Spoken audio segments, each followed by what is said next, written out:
One thing we're always asked here is, will these elephants ever get released back into the wild? Well, as romantic and as beautiful as it sounds, the reality is it's not as simple as that.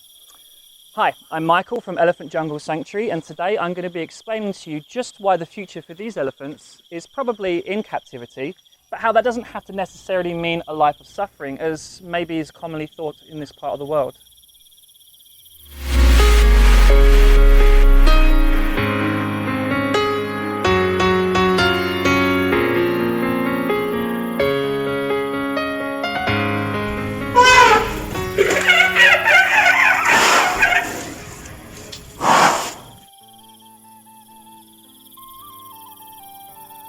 Well, first of all, they're not wild. They never have been. These are domesticated elephants that have been born and raised in captivity.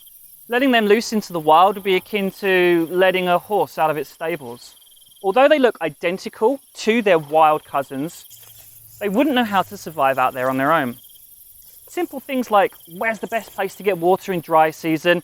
Is it better to be on this side of the mountain for monsoon or that side of the mountain for monsoon? Or where's the best fruit at this time of the year? Are questions that takes years of acquiring knowledge from their family members in the wild. They simply would have the odds stacked against them from the start.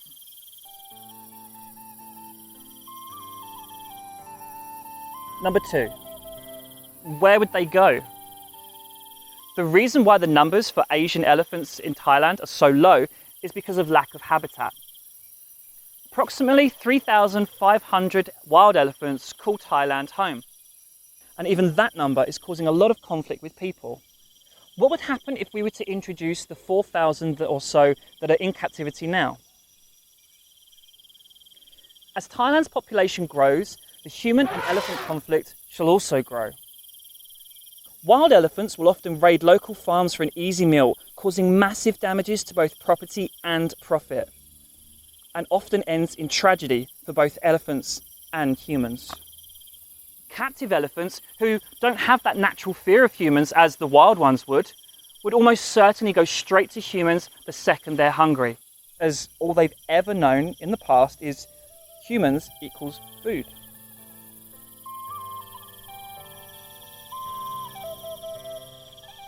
Number 3, what about their owners? Whatever your stance on elephants in captivity, it has to be acknowledged that in Asia, they provide a source of income for tens of thousands of people.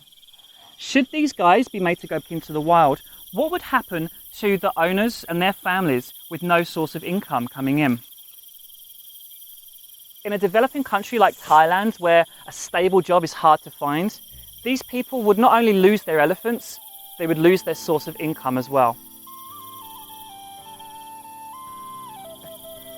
Number 4, what about Granny? In captivity, many of the elephants are over the age of 50. In the wild, 60 is considered an old elephant. Common problems associated with age, such as loss of teeth or blindness, mean that they can't forage for food properly in the wild. A captive elephant, who maybe isn't as mobile as the other elephants around, has the benefit of a human providing their source of care through their later years in life.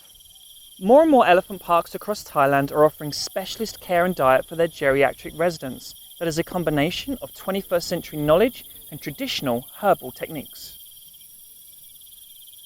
If we put those elephants into the wild, the older ones or maybe ones that are in need of medical assistance, their chances of survival would be extremely small and certainly wouldn't be able to attain the ages that they get to in captivity.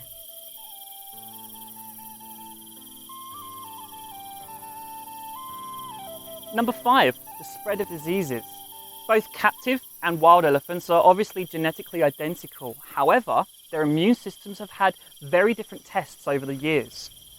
The introduction of elephants to the wild could spread parasites and pathogens to and from both wild and captive animals.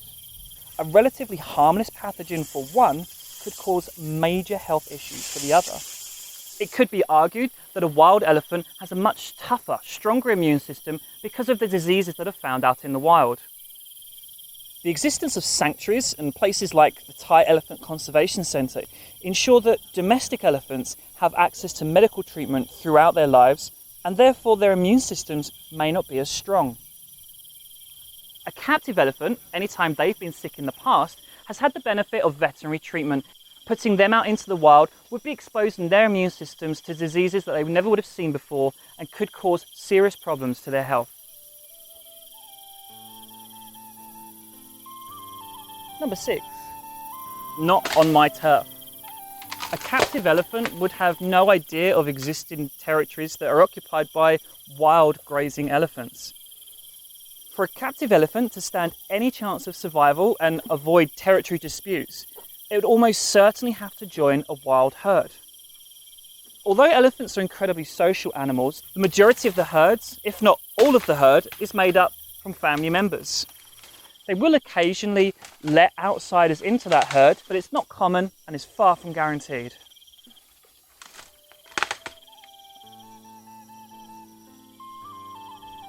And finally, it's illegal.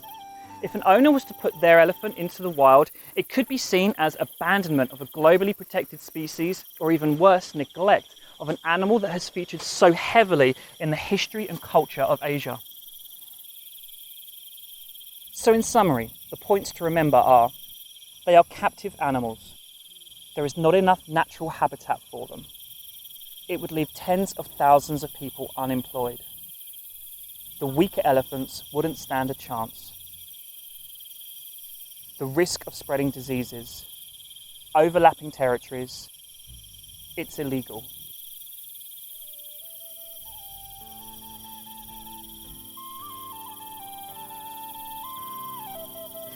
Elephants in the wild is the ideal situation, but unfortunately the situation is not ideal. We know that in the case of domestic elephants, they are almost certainly going to spend their lives in captivity. And that means that we collectively need to move on from the conversation of they should be in the wild to how can we help improve their lives? It's all part of asking bigger questions and being part of a sustainable solution. The truth is, a domestic elephant is expensive to care for, and they have to be part of generating income for their future. To stop elephant labour or elephant experiences and attractions completely will lead to horrible consequences for elephants and their owners, especially without a full sustainable plan and proper support. This is already extremely apparent now, as many elephant owners are forced to leave their place of employment and go home with the elephants due to this pandemic. This is why we strongly believe in working from the ground up and empowering our staff to learn more and do better. Without the support of the community that surrounds Asian elephants in Thailand, they will not survive. It really does take a village to raise an elephant, and in this case, we are part of that village and a part of the reason why Asian elephants in Thailand will have a fighting chance.